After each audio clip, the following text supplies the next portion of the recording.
Donc moi je m'appelle Olivier Philippot, je suis président du Green Code Lab. Et le sujet que... Alors je présenterai le Green Code Lab. Le sujet que je vais présenter, c'est... qui est présenté de façon un peu catastrophique. Et si la fin du monde était causée par l'obésité du web? Voilà, c'est de se poser la question.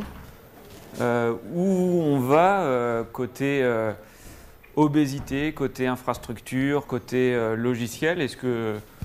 Voilà, on peut se poser la question. Au moins, même si ce n'est pas vrai, ou si peut-être il n'y a pas d'impact, au moins c'est de se poser la question, est-ce qu'il y a réellement un impact et vers où on va? Donc le Green Code Lab, c'est un groupe d'utilisateurs qui regroupe des développeurs, des experts du Green IT, voilà, plein de personnes qui veulent travailler sur l'éco-conception du logiciel.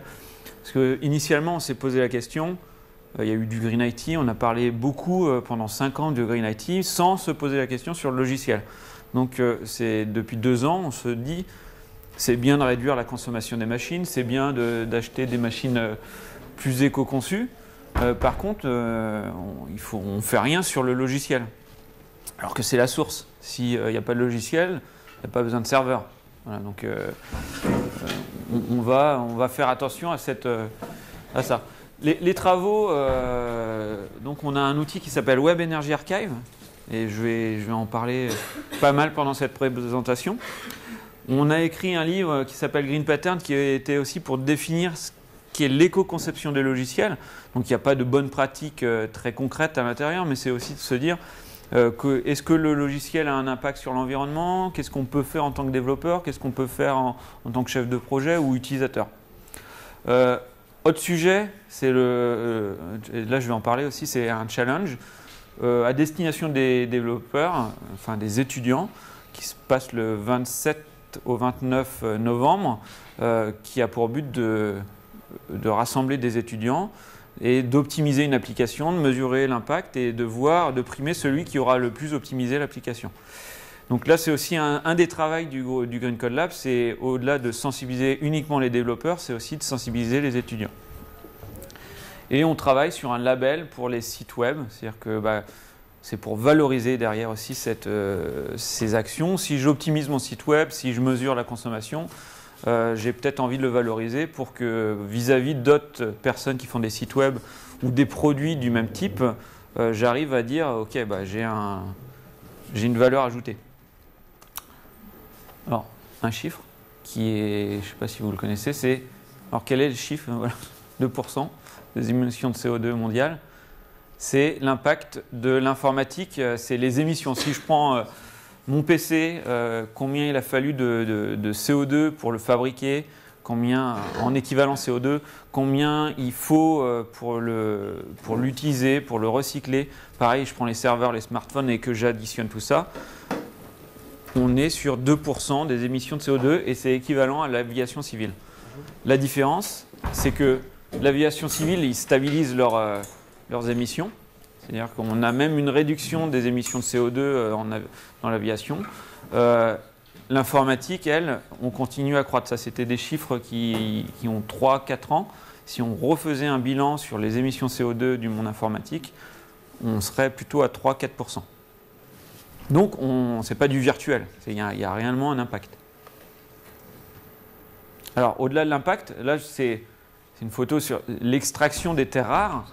Il n'y a pas que les émissions de CO2, il y a aussi toutes les ressources qu'on utilise pour fabriquer une dalle LCD, pour fabriquer du silicium. Il faut énormément de ressources. Un PC, c'est 1000 matières premières. C'est énorme par rapport à une voiture où on a beaucoup moins. 1000 matières premières, dont des terres rares. Et les terres rares, elles sont rares. Et on a des ressources en terres rares parfois, quand on prend certains matériaux, c'est 10-20 ans, on a une visibilité à 10-20 ans. C'est-à-dire que dans 20 ans, on ne sait pas comment, où on va aller chercher ces terres rares, il n'y en aura plus. Ça crée aussi des tensions géopolitiques, c'est extrait de façon vraiment laborieuse, c'est réellement comme ça que c'est fait. Donc il n'y a pas que l'énergie, il n'y a pas que le CO2, il y a aussi toutes ces problématiques pour fabriquer le matériel. Et au bout de la chaîne, là j'ai parlé de la chaîne fabrication. Et au bout de la chaîne, il y a aussi le recyclage. Et on peut penser que c'est bon, on a une filière de recyclage, on parle de taxes, une écotaxe quand j'achète le matériel. Donc tout est bien. En fait, il n'y a que 20% du matériel qui est vraiment reconditionné, recyclé. Le reste, ça part dans des décharges, c'est pas pris en compte et ça pollue. 1 gramme de mercure, ça pollue 1 mètre cube de terre pendant 50 ans. Donc on peut imaginer toutes les 1000 matières qui existent dans les PC, qu'est-ce que l'impact que ça crée. D'où voilà, l'intérêt de prolonger le matériel, de ne pas changer son PC tous les ans. Donc voilà, c'est sur ces pratiques-là. Et après, derrière, on se dit, mais si on prolonge la durée de vie du matériel, on va bien sûr utiliser moins de ressources, on va créer moins de déchets. Et voilà, c'est une des clés du Green IT, c'est prolonger la durée de vie du matériel. Alors dans tout ça, on me dit, mais ouais, mais c'est pas notre problème, c'est le matériel. On parle bien de matériel, c'est lui qui pollue. Le logiciel, c'est virtuel, c'est des bits, voilà, il y a rien du tout. Tout est virtuel. Et c'est l'idée qu'on a en fait. Vraiment, on est sur du virtuel, donc il n'y a pas d'impact. Sauf que quand on regarde certains chiffres, alors là j'ai pris Windows, mais avec le couple Office et Windows, là c'est en mémoire vive les besoins. Et on voit que on est sur une explosion. Mais vous prenez n'importe quel logiciel, il y a une entropie, c'est-à-dire que le code, les données, c'est comme le gaz. Plus vous avez d'espace, plus vous avez de ressources, plus ça va l'occuper. Et c'est ce qu'on voit sur les projets logiciels. Si on suit l'évolution, on a cette entropie. Alors, on peut se dire, il y a plus de fonctionnalités, il y a plus de graphismes. Par contre, si je regarde le besoin, un Office, un tableur, faire du tableur, 80% des personnes utilisent les mêmes fonctionnalités. Il y a 10 ans, elles utilisaient les mêmes fonctionnalités.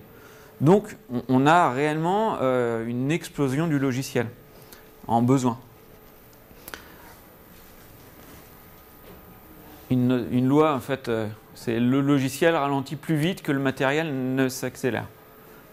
Donc, c'est réellement ça. On a des évolutions en performance sur le matériel, mais sur le logiciel, on a vraiment une obésité et une lenteur qu'on voit dans tous les logiciels. Voilà, on nomme ça le bloatware ou l'obésiciel. C'est cette tendance à occuper tout l'espace, à continuer à grossir. Et peu importe que le projet soit open source, qu'il soit libre, qu'il soit propriétaire, ça a été étudié. C'est-à-dire que vous mettez des fonctionnalités, on rajoute à chaque fois des choses, et de façon mécanique, ça grossit.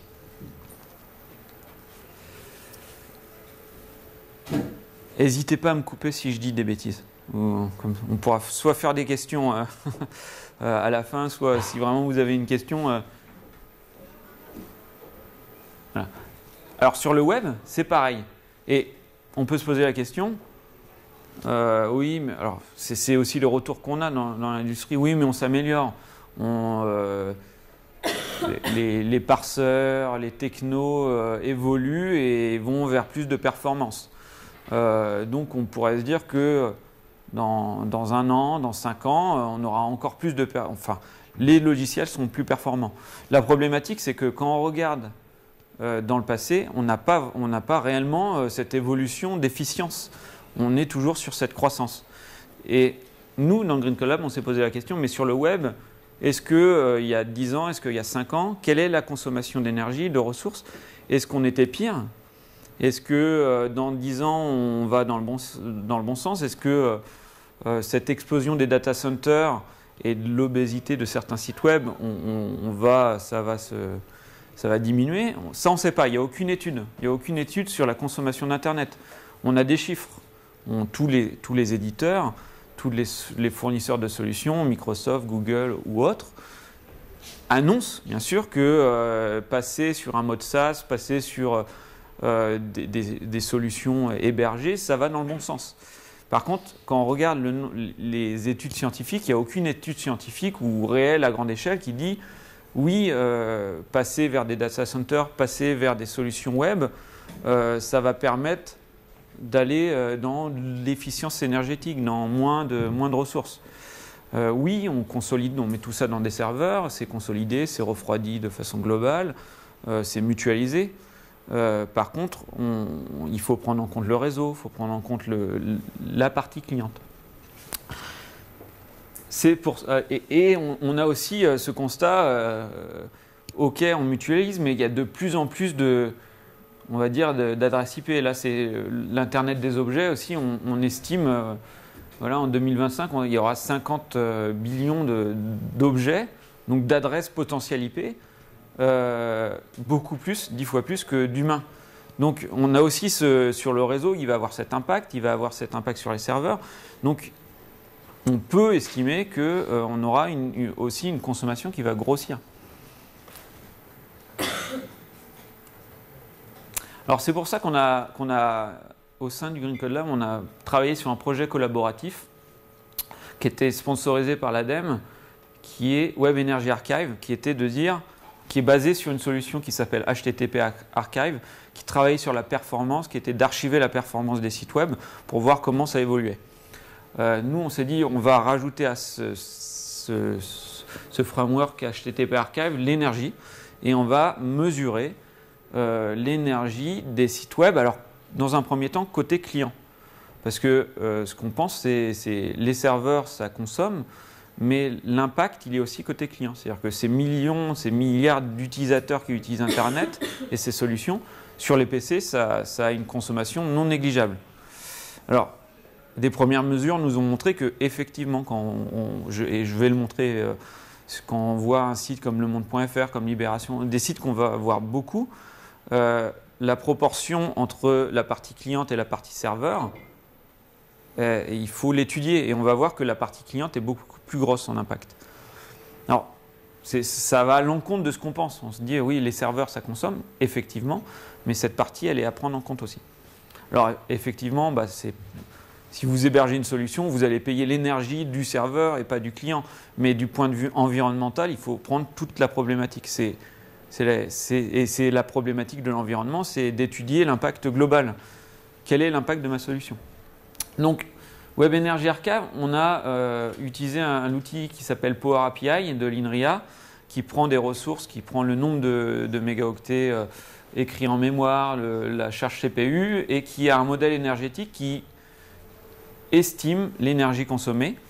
Et on fait des mesures sur les 3 principaux navigateurs et à la fin on a une étiquette énergétique qui donne la consommation d'énergie du client.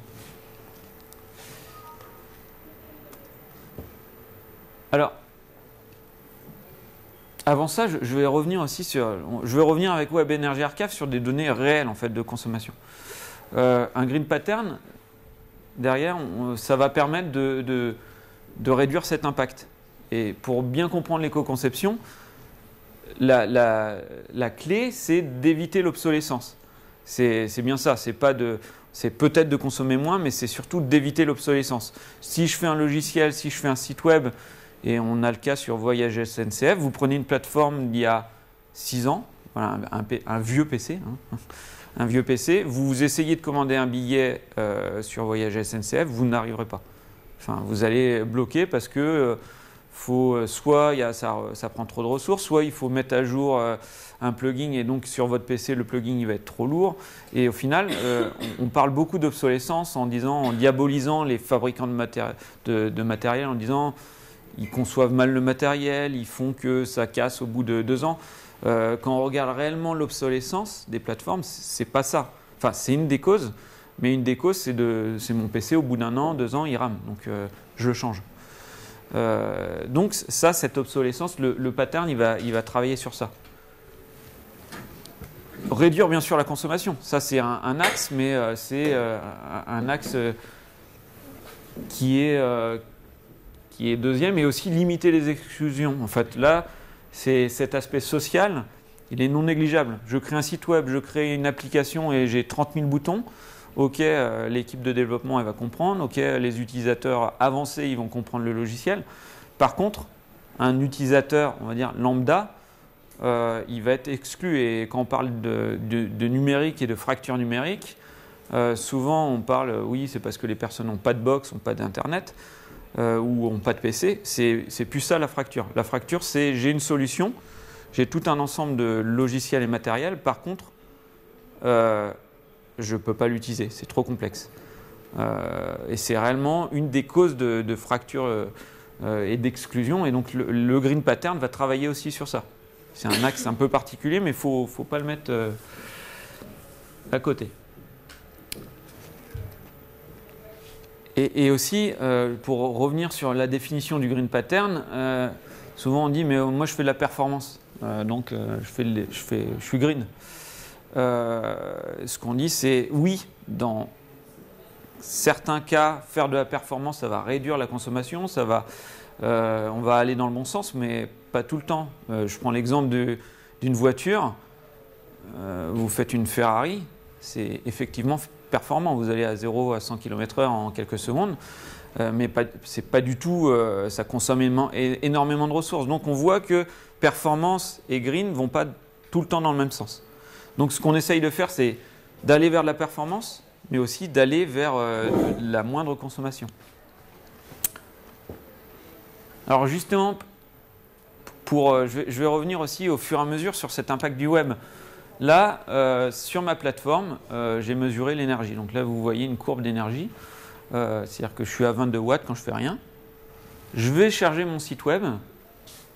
Je vais avoir un pic de consommation. Ma page va être chargée à 20 secondes. Et au final, ce qu'on voit là, c'est qu'on va avoir une consommation résiduelle. Donc, quand je parlais de différence entre performance et éco-conception, on la voit. C'est-à-dire que la performance va essayer de réduire cet impact qui est là, qui est important, mais ce qui peut paraître aussi là négligeable, c'est-à-dire qu'entre ce que ma plateforme avant de charger le site et après, je vais avoir une consommation de 1 watt résiduel. Et c'est ça en fait l'impact côté client, quand on dit qu'il y a un impact côté client. C'est que ce 1 watt, je laisse mon PC, je laisse mon site web allumé, je vais consommer énormément parce qu'il y a des scripts, parce qu'il y a des timers, parce que ça utilise de la mémoire. Et quand on fait un bilan global sur l'impact de mon site web côté client, cette partie d'idle, elle va être non négligeable. Et chose aussi notable, c'est que là, au bout de 30 secondes, j'ai minimisé ma page. Et ce qu'on voit, c'est que même si j'ai minimisé ma page, j'ai cette consommation résiduelle.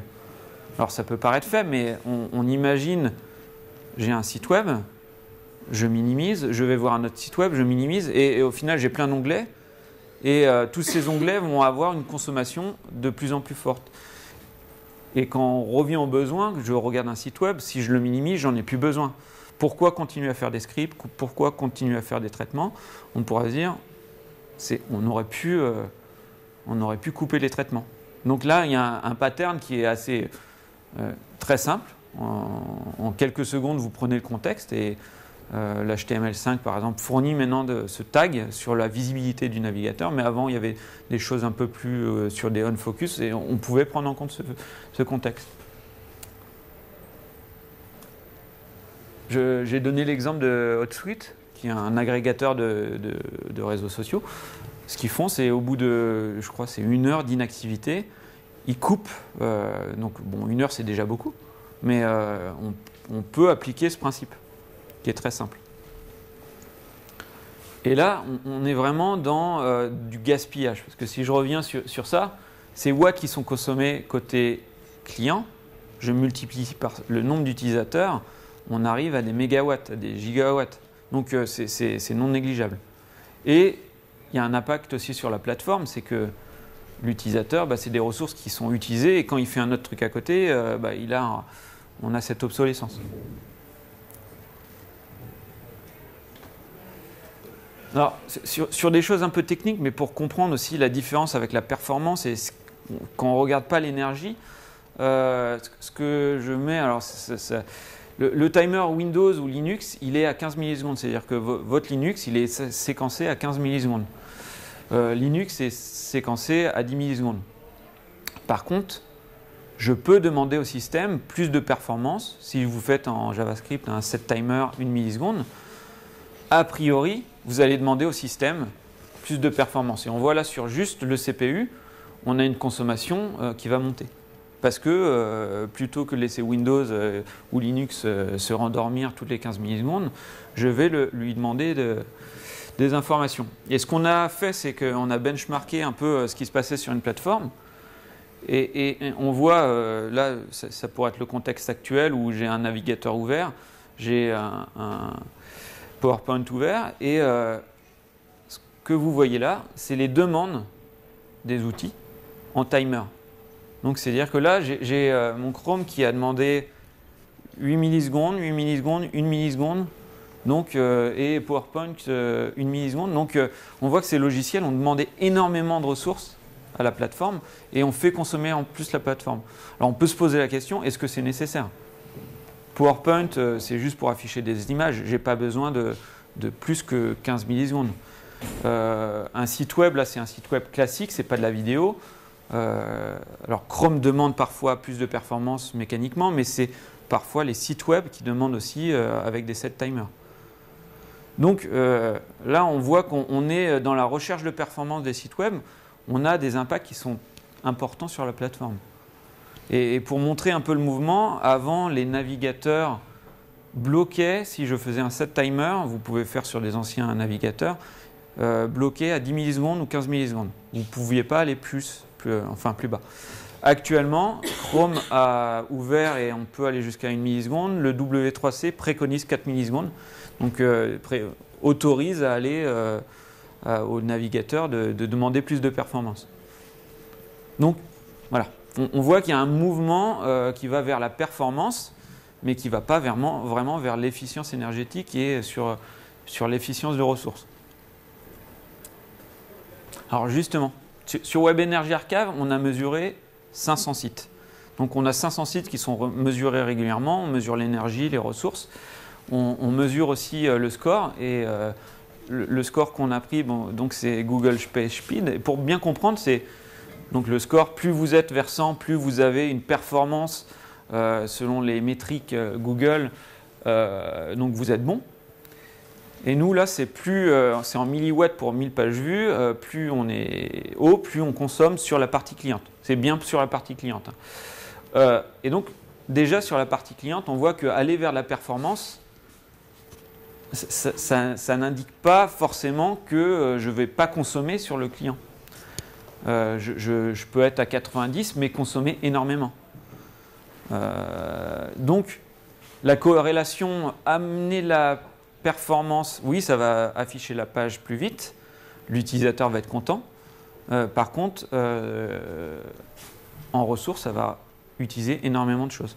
Alors après, pour que l'étude soit vraiment poussée à bout, il faudrait aussi mesurer côté serveur pour voir ce bilan. Mais je vais revenir aussi sur la partie cliente. Elle est non négligeable sur des gros sites. Donc voilà, ce qu'on veut montrer aussi sur Web Energy Archive, c'est si on ne mesure pas, d'accord, on va maîtriser la performance, mais par contre, l'énergie, la consommation ressources, on va peut-être l'oublier. Et c'est peut-être pas de se dire, c'est peut-être pas grave de mesurer, de consommer 120, 140. Mais dans un an, est-ce que je vais consommer moins? Est-ce que je vais consommer plus? C'est de la maîtriser, déjà de la mesurer pour voir où on va en fait sur l'énergie. Et actuellement, on ne mesure pas l'énergie. On mesure dans les data centers, on mesure l'efficience énergétique, on mesure la consommation d'énergie, mais par contre, on ne fait pas un bilan global. Oui. Je me demandais à propos de la métrique que vous utilisez, comment est-ce qu'on peut l'interpréter? Est-ce qu'il y a une façon d'interpréter, à part dire voilà, c'est un indice que vous avez calculé Est-ce qu'il y a... En fait, alors elle est à prendre, on va dire, comme toute métrique avec des pincettes. Nous, ce qu'on fait, c'est on mesure sur deux types de plateformes qu'on a considérées comme représentatives, des plateformes matérielles. pour avoir différentes consommations. On a mesuré sur des navigateurs différents. On mesure avec et sans cache. Donc il y a une batterie de test qui donne cet indicateur. Donc c'est vraiment sur ce panel, mais qu'on a essayé d'être représentatif des plateformes du marché. Ça correspond à une énergie dépensée C'est réellement l'énergie dépensée. C'est-à-dire qu'on l'a en moyenne actuellement sur les sites, on est à la moyenne de tous les sites, c'est 50 Wh pour 1000 pages vues. C'est-à-dire que si je fais 1000 fois, je visualise 1000 fois la page, je vais avoir 50 Wh. Donc ça paraît faible, c'est-à-dire que c'est 2 ampoules économie d'énergie. Mais c'est quand même une métrique qui est intéressante pour suivre, en fait, pour voir l'évolution. Nous, on la voit, la première chose, c'est l'évolution. Après, projeter les gains, la consommation globale, on le fait, mais on sait que, bien sûr, il y a... Non, ce que je voulais savoir, c'est si ça pouvait être relié, par exemple, comme vous le faites là, au watt-heure. Oui, c'est réellement des watt, c'est vraiment des watt-heure. Après, la mesure est plus complexe. Ouais. Après, c'est vrai qu'on a une marge d'erreur par rapport à si on projette sur toute la consommation globale d'Internet, on aura des marges d'erreur parce que les plateformes, on ne les maîtrise pas. Mais c'est une métrique qui est quand même cohérente. C'est à peu près ça qu'on mesure. On a fait cette méthodologie et quand je reviens à ces courbes, on mesure aussi unitairement ce qui se passe sur différentes plateformes. On sait que là, si je mesure ici les wattheures, on sera à peu près vers 50 milliwattheures. Donc c'est la métrique qu'on obtient et est représentative d'un impact global. Et pour bien comprendre, c'est que là on est à 22 watts, nous on mesure l'impact, c'est-à-dire qu'on enlève l'impact de la plateforme. On se dit que ok, la plateforme est allumée, on ne prend pas en compte ça, donc on minore en plus cette mesure, c'est qu'on prend juste l'impact du site web. Donc voilà, c'était pour indiquer ça, et je pense que c'est important d'aller vers la performance, mais c'est important d'aller vers la mesure de l'énergie aussi. Après, je reviens aussi sur le besoin. C'est-à-dire que, alors là, je donne mais je peux prendre n'importe quel site ou n'importe quel logiciel. On est sur une réponse aussi au plus grand nombre. Si vous prenez le nombre de résultats, alors il y a énormément de résultats. Et si on regarde l'usage, 80% des personnes vont aller sur 1-2 pages. Et une bonne pratique, c'est aussi de réfléchir à l'usage qu'on a du logiciel et qu'on va implémenter. C'est-à-dire que si on disait on limite à 2 pages, 3 pages, on aurait aussi moins de ressources. Et c'est applicable dans n'importe quel moteur de recherche ou même vous avez une base de données dans votre logiciel, dans votre application, où vous avez un besoin logiciel, vous réduisez ce besoin, donc mécaniquement vous utilisez moins de ressources. Si je prends un Office, un OpenOffice, si je réduisais le cœur de cette application et je répondais à 80% des besoins utilisateurs, je pourrais réduire de 2 la consommation. Donc, c'est pour dire aussi qu'il n'y a pas que juste bien rédiger les boucles, bien faire attention à la configuration du serveur. C'est aussi revenir sur l'application et revenir sur qu'est-ce qu'on veut offrir. Et on le voit, il y a de plus en plus ça. Si vous prenez des outils, des Thunderbird ou même, alors c'est implémenté dans Office, mais on a des modules, on a des plugins. Donc ça, c'est vrai, je veux répondre à plus de besoins, donc je mets des plugins. La problématique, c'est qu'actuellement, les cœurs des logiciels sont déjà trop gros. Thunderbird, Office ou n'importe quoi, enfin Linux, le noyau est trop gros, donc il faudrait réduire encore le noyau pour répondre au moins possible. Donc je reviens juste sur ça, c'est pour dire attention aux besoins, reprendre le besoin utilisateur, et on peut travailler sur ça, sur optimiser ce qu'on a. Pareil, alors là, avec Web Energy Archive, on a mesuré, on a fait un site sous Drupal, donc voilà, c'est classique, avec des images, on a mesuré, on a appliqué des bonnes pratiques qui sont très simples, mais qui sont là aussi de performance, mais on a mesuré l'énergie. Donc on a réduit la taille des images, on a compressé les images, on a minimifié le CSS, et on est passé d'une page Drupal, donc PHP, à une page statique. Et on a eu des gains d'énergie, des gains de mémoire et des gains de performance. Là, ça allait dans le même sens, ça allait dans le bon sens, on les avait mesurés. C'est toujours pareil, c'est revenir aux besoins. Drupal, on va dire, qu'on voit des entreprises qui veulent mettre un site corporate, qui veulent mettre juste un CV, ils demandent, oui, c'est Drupal en fait qui est utilisé, donc vous mettez Drupal. Ok, c'est plus simple en administration, donc c'est toute la problématique du logiciel, c'est beaucoup plus simple, on a des outils simples, flexibles pour le développeur ou pour l'utilisateur. Par contre, il y a des ressources, donc c'est aussi, notre message, c'est d'essayer de pondérer ça. Est-ce qu'on a besoin d'un Drupal pour faire un CV? Est-ce qu'une page statique pourrait pas suffire? Et c'est réellement de réfléchir aux besoins et à tout ça. Voilà, sur les 500 sites, je regarde le temps mesuré, c'est pour revenir aussi sur les pratiques. On voit sur les 500 sites, globalement, sur chaque site, c'est les images aussi.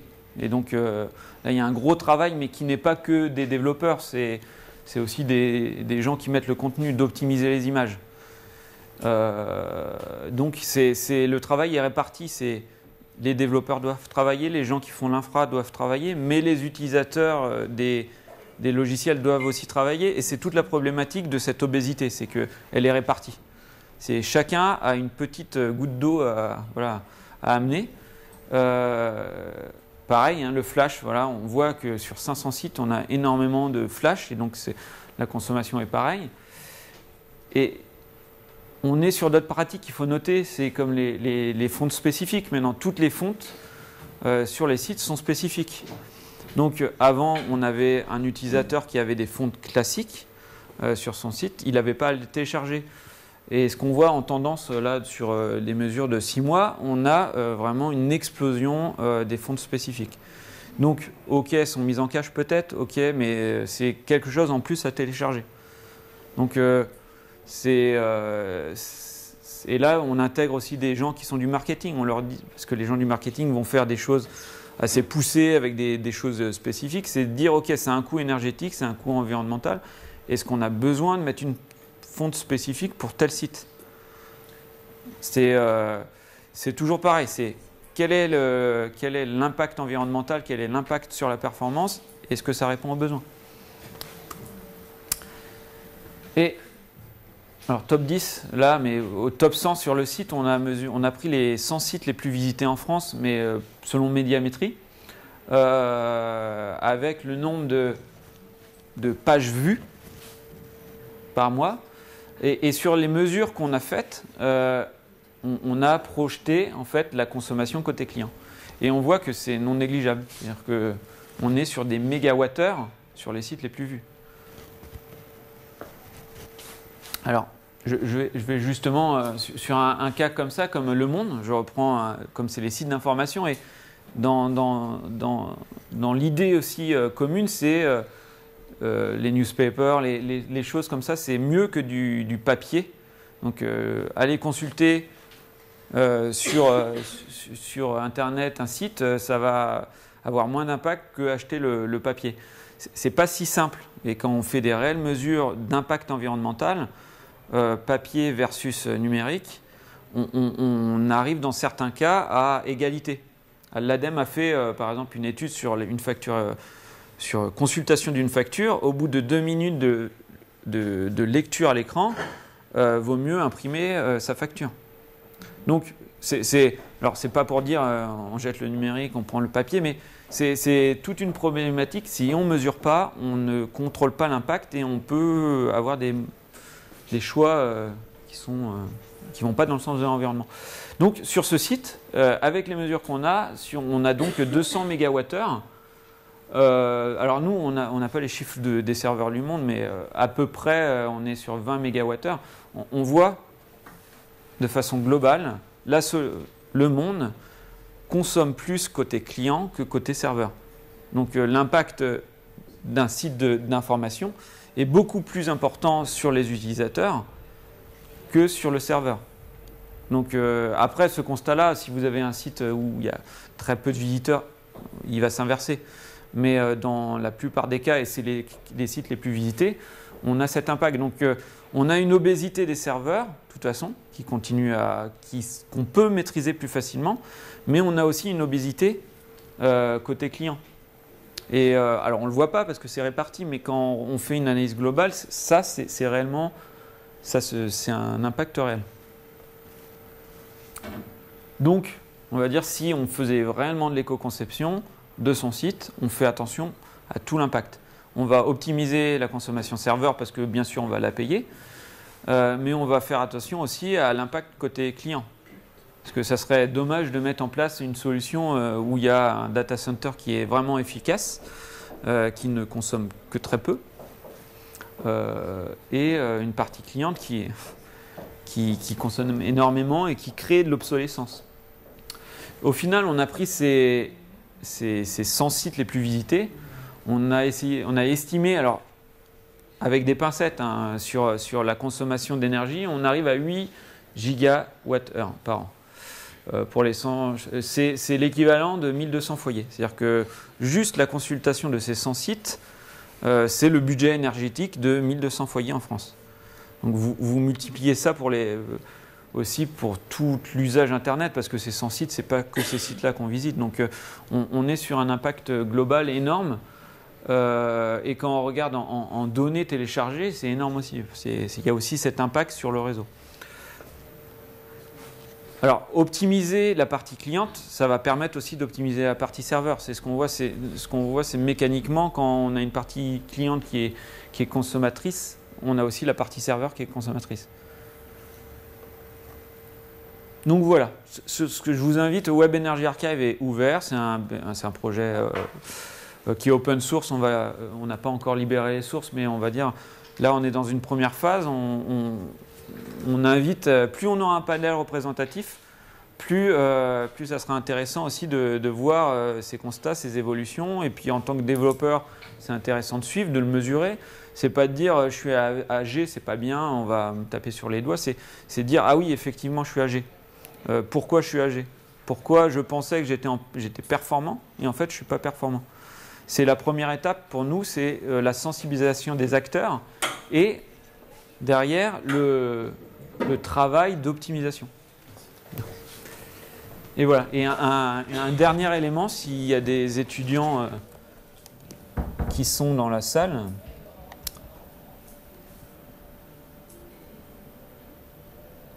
Hop. Je vais vous parler du challenge.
Voilà.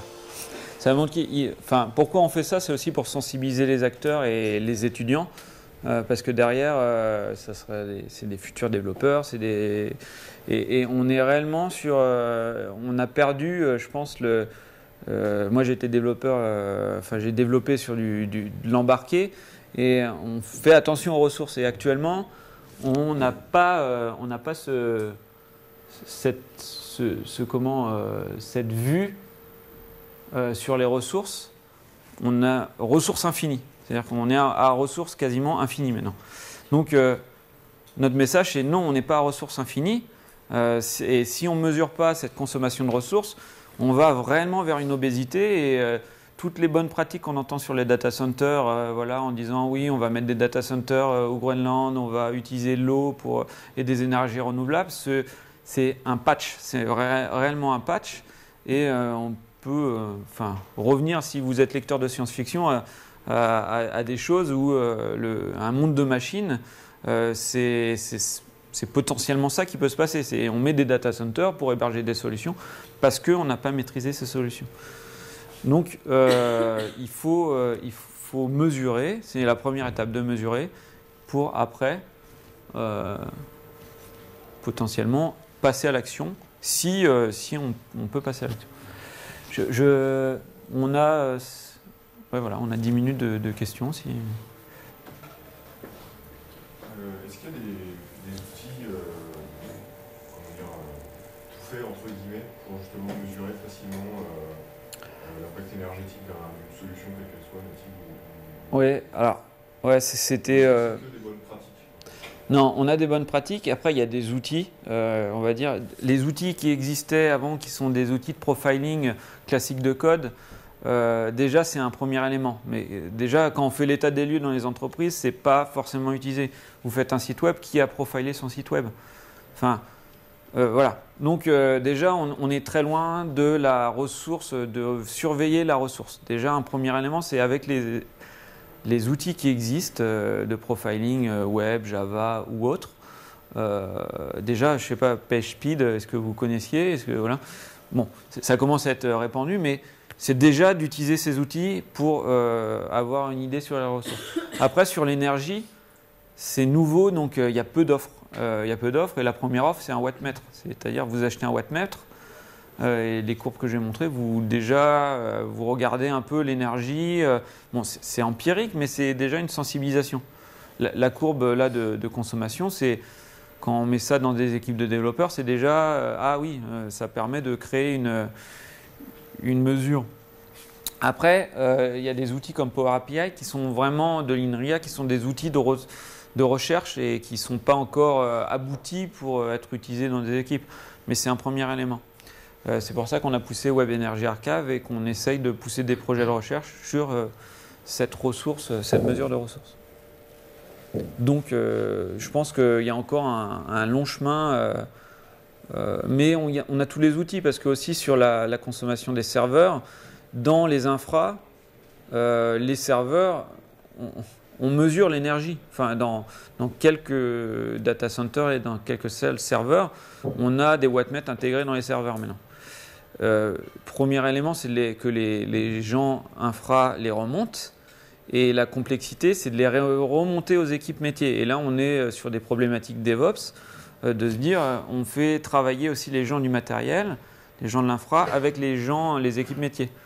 Parce que c'est plus de se dire ça, j'ai une application métier, je la mets sur mon serveur, voilà, j'ai plus d'infos. Alors que si j'avais tous les mois la consommation énergétique, alors que je la paye ou pas, je ne sais pas, mais au moins que j'ai une information, c'est déjà un outil de mesure qu'on pourrait avoir.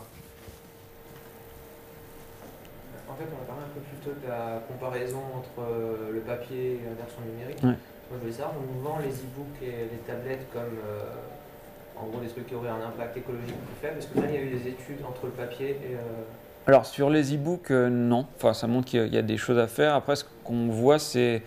de toute façon, n'importe quel matériel, que ce soit serveur, smartphone ou PC, quand on fait ce qu'on appelle une analyse de cycle de vie, qui est vraiment une méthodologie d'analyse de l'impact environnemental qui prend tous les critères, ces matériels en phase de vie ont... en fait, l'impact de la phase de vie est 3 fois moindre, en moyenne, que la phase de fabrication. Donc, dès que j'ai acheté mon matériel, dès que j'ai acheté mon e-book, j'ai déjà créé un impact. Donc, pour rentabiliser cet impact, il faut vraiment prolonger la durée de vie. Et ce n'est pas les pratiques. C'est-à-dire que mon e-book, je ne vais pas le garder 5 ans, je ne vais pas le garder 6 ans.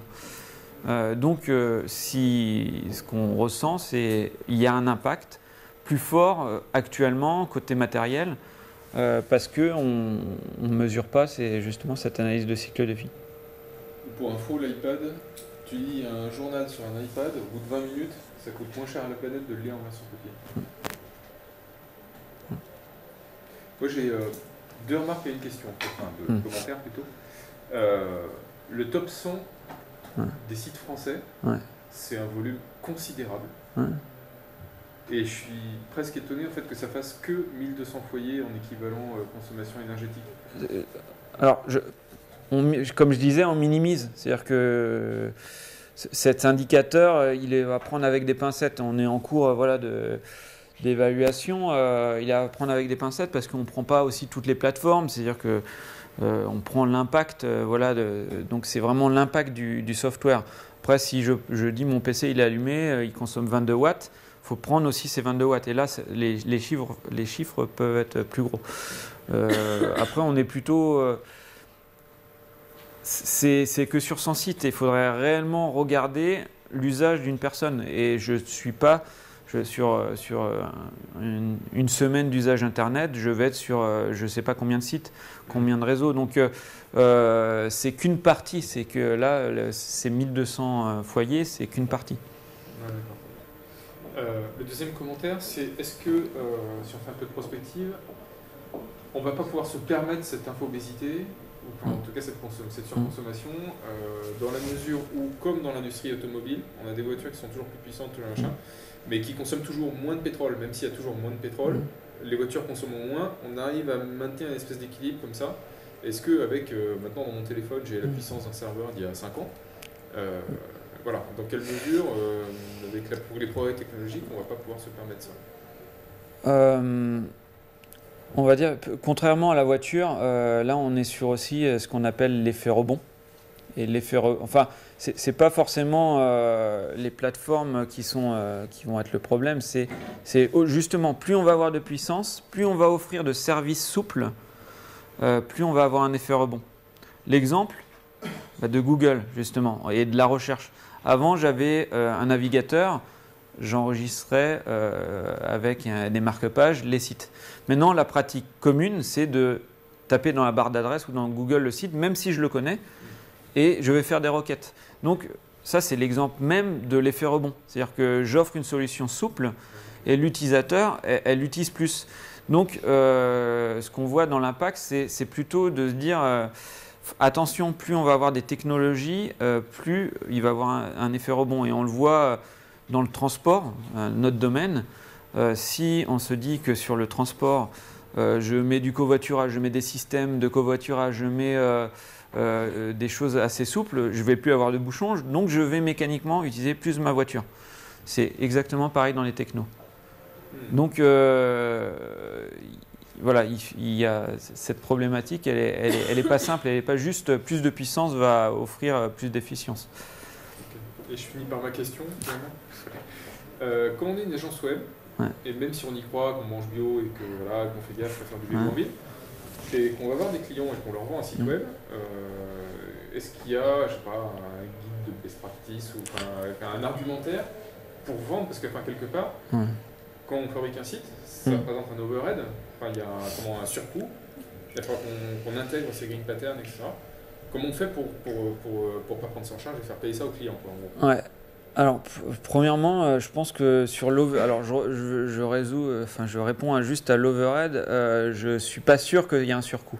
C'est-à-dire que on peut dire la qualité ou la performance a un surcoût, ou là l'éco-conception a un surcoût, oui, parce que je suis novice et je dois aller vers des bonnes pratiques. Mais une fois que, on va dire, j'ai des pratiques dans mes processus, dans mes compétences, dans mes équipes qui sont OK, appliquer une optimisation d'image, c'est très rapide, ou un mécanisme qui optimise les images, c'est très rapide. Donc, ce surcoût, il est temporaire, on va dire. Normalement, si on formait c'est pour ça qu'on forme les étudiants, si on formait les développeurs aux bonnes pratiques, on aurait déjà sans surcoût. Bon.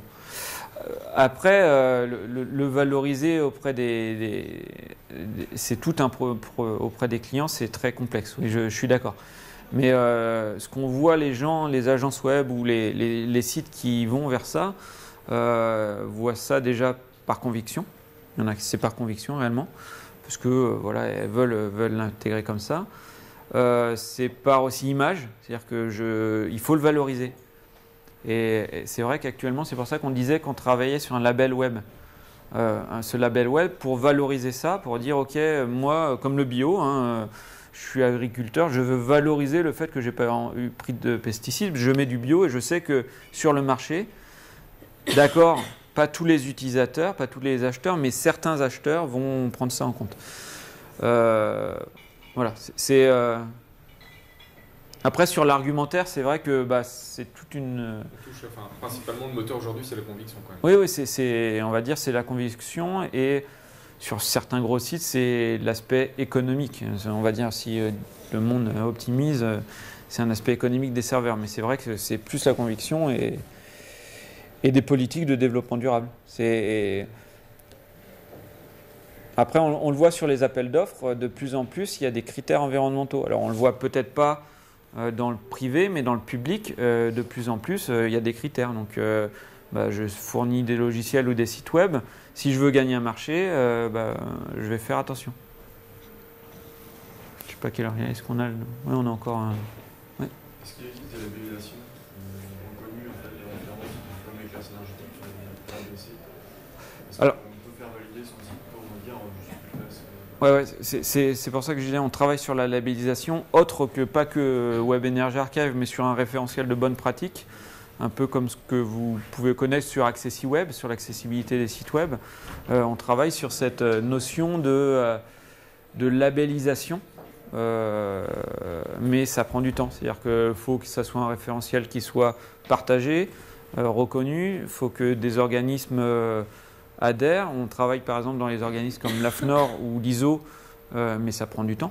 Donc voilà, c'est une démarche de toute façon qui va permettre de vérifier, parce que ce qu'on a vu sur le Green IT depuis 5 ans, c'est qu'il y a eu énormément de greenwashing. Dans le sens, greenwashing, le terme c'est de se dire les gens ont implémenté des solutions, on dit qu'ils étaient green et réellement ils n'ont pas fait de choses. Donc sur l'éco-conception, on ne veut pas qu'il y ait ce greenwashing. Et voilà, c'est pour ça qu'on veut labelliser. Est-ce qu'il existe des pistes pour estimer le coût des communications? On parle beaucoup du rapport entre ce qui va être exécuté côté client et côté serveur, mais il est conditionné par le coût de la communication. Ce sera peut-être plus intéressant de l'exécuter côté client si le coût d'envoyer le résultat est plus cher que Alors, l'estimation de la consommation réseau, et c'est dans des projets aussi qu'on voulait lancer, c'est d'estimer cette consommation réseau. Et là, c'est assez complexe. Ça dépend du routage, ça dépend des données. On est là et on manque de données, en fait. Voilà, c'est très complexe. Ce qu'on a vu dans les entreprises, c'est que la part d'énergie, déjà, si je regarde une infrastructure, du réseau est non négligeable. Ça va jusqu'à 1/3. Donc, on peut estimer aussi que sur des solutions web, la part du réseau, elle sera non négligeable. Et il y a eu une étude australienne justement sur les outils SaaS qui a montré que choisir un outil SaaS par rapport à une solution hébergée pouvait être plus consommatrice parce que le réseau, parce que je suis le data center est à New York et moi je suis en France, donc c'est à prendre en compte.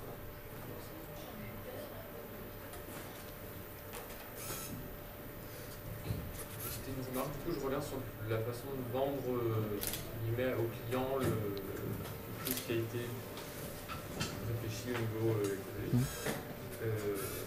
Je pense qu'il y a une piste aussi en proposant un site qui va être accessible à plus de monde. Il y a une partie de la population qui est équipée de vieux matériel, c'est être capable d'accéder à nos sites.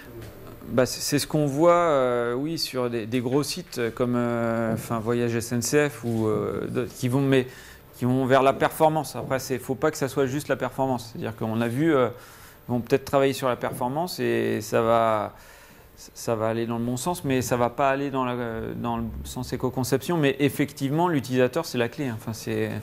Mais on a un gros travail de sensibilisation des utilisateurs sur cet impact du matériel. Et actuellement, pas se voiler la face. Les gens vont vont vouloir changer les PC tous les 2 ans. Le problème n'est pas ça.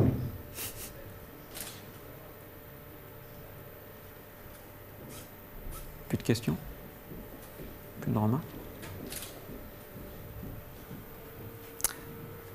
Bah merci.